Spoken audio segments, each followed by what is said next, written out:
Isang mapagpalang araw po sa ating lahat.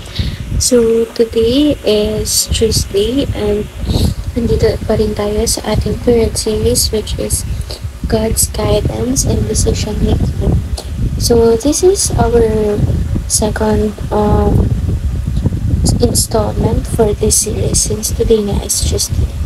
And our topic for today is the importance of godly gospel counsel.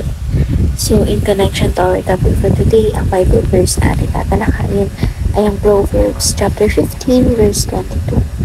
So, in New International Version, the plans fail for lack of counsel, but with many advisors, they succeed.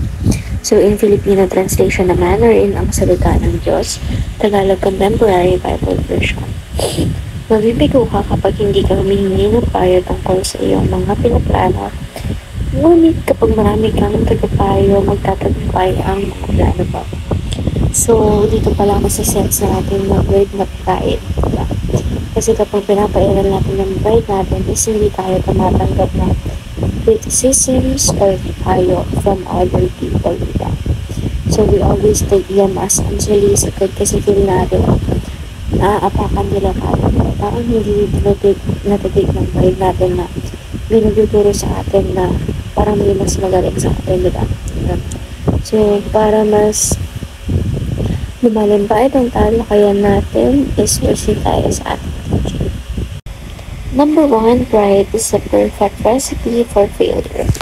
So, ito, proven and tested ako. Kasi, I myself was once like that yung sa verse natin. Tipong ayoko lang nakikriticize ako, ayoko lang may pinapayo sa akin kasi feeling ko perfect na ako. Feeling ko hindi ko na kailangan si Lord. Feeling ko hindi ko na kailangan yung ibang tao.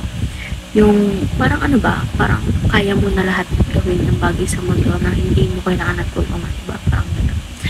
So, parang ano kasi yun para tayo nagmamalaki. Especially kay God kapag ganun tayo. Kasi nga, parang sinasabi natin na bakit ko pa kailangan ng counsel mo? Pinagagawa ko naman na to. Kaya nga yung topic natin for the day is God's counsel. Diba? So, that is very crucial in our decision making, diba? So, part iyon ng guidance niya in our decision making is counsel. Kasi nga, without Him, our plans are bound to fail, diba? So, kahit gaano pa karaming tao ang nagpapayo sa'yo, and kahit gaano karami pa taong tumutulong sa'yo, kung hindi naman siya part ng plan ni God for you, is hindi pa rin yun matutuloy. Kaya nga kailangan natin ng counsel ni God nang sa gayon, we have this communication with Him, and we are being led into the right. So, number 2, humble people succeed because they listen. So, gaya nga nasabi ko kanina, diba, ako, I used to be ma-pride na tao. And ayun nga, natutunan ko as day passes by, especially now that I am a constant student leader, na hindi masamang tumanggap ng criticisms and tulong payo sa iba. Dahil that will help you grow even more, diba?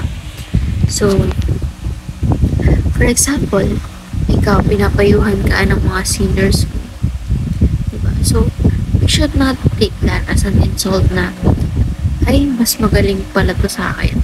Ay, hindi ko pa pala kaya lahat. So, hindi ganun. You should take a look. You should take a look at the brighter picture and at the bigger picture pala.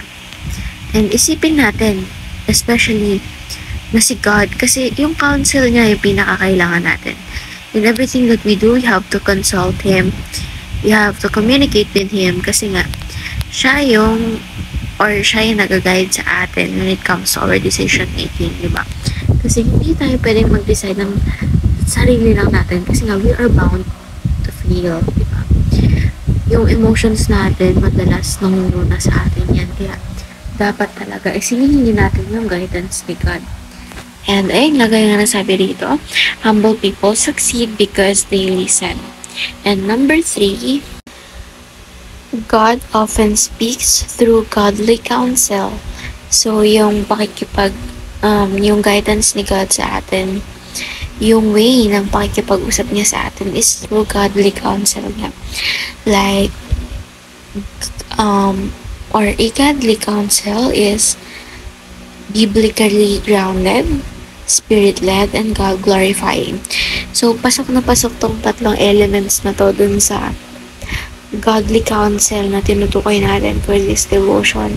Yung biblically grounded nga, yung kumbaga yung communication natin, yung relationship natin with Him is based sa Bible, di ba? Lahat ng ginagawa natin kapag connected tayo kay God is biblically grounded. And then we are spiritually led, di ba? So, hindi nga tayo maliligaw kasi nga we are spirit-led. And also God glorifying. So, in whatever we do, di ba, we should always not forget to glorify God kasi everything that is happening is that's all because of Him, di ba? So, siya ang lahat ng nag-create ng lahat ng bagay. Siya nagbigay ng mga resources sa atin para makapag-aral tayo and para magawa natin kung ano man ang mga dapat natin gawin sa mundo. So, ngayon naman is proceed tayo sa ating application. Number 1, learn the easy way. Number 2, admit our blind spots. And number 3, surround yourself with godly people.